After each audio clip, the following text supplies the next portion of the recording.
painkiller. Kuya. Oh. Ay, Oh, Tay? Tay, ano? May balita na ba sa nanay niyo? wala pa ho. Hindi ko kaya may kinalaman talaga yung Hazel na yun sa pagkawala ni nanay? Hindi kaya dinala niya si nanay sa malayong lugar? Tinago niya? Pwede. Pero naisip ko lang hindi niya alam na nasa Davao si nanay, kaya nga siya sumugod dito ng isang araw eh. Imposibleng alam niya uuwi rin sila ngayon. Bakit kinakampihan mo yung babaeng yun? Ate, hindi ko siya pinagtatanggol. Pwede po huwag na kayo magtalo. Eh, hindi tayo ito kasing si Colleen eh.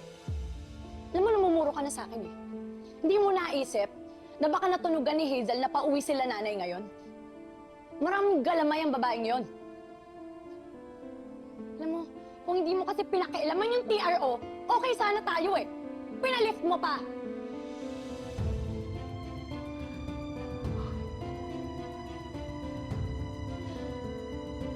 Buwisit na Manuel yan. Kala ko kaya nagpunta dito makipagbati sa akin. Tapos nang ginawa kong deal kay Colleen, yung pala pagbibintangan pa ako.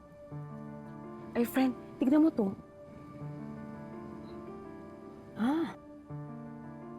Sa airport pala siya nawala. Galing Davao. Ang tanong, bakit bigla siyang nag-disappear? Wala akong pakialam. Basta ang wish ko, sana hindi na siya makita.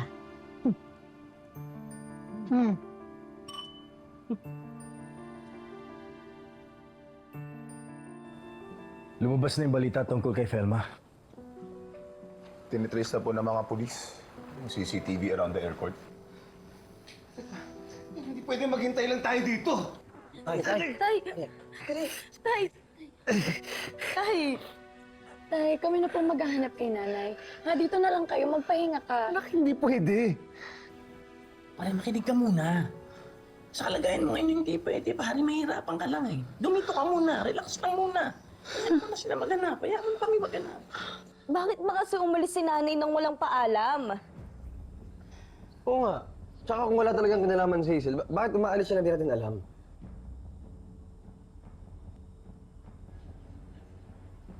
Teka muna. Meron kayong hindi sinasabi sa amin, ano? Ano nangyari kay Felma sa Davao?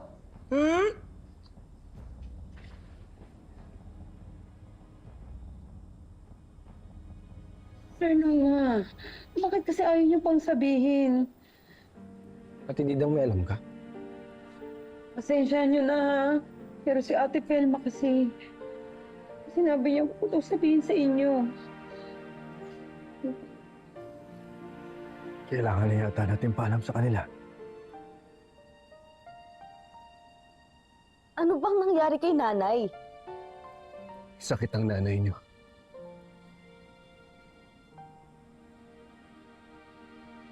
May brain tumor siya.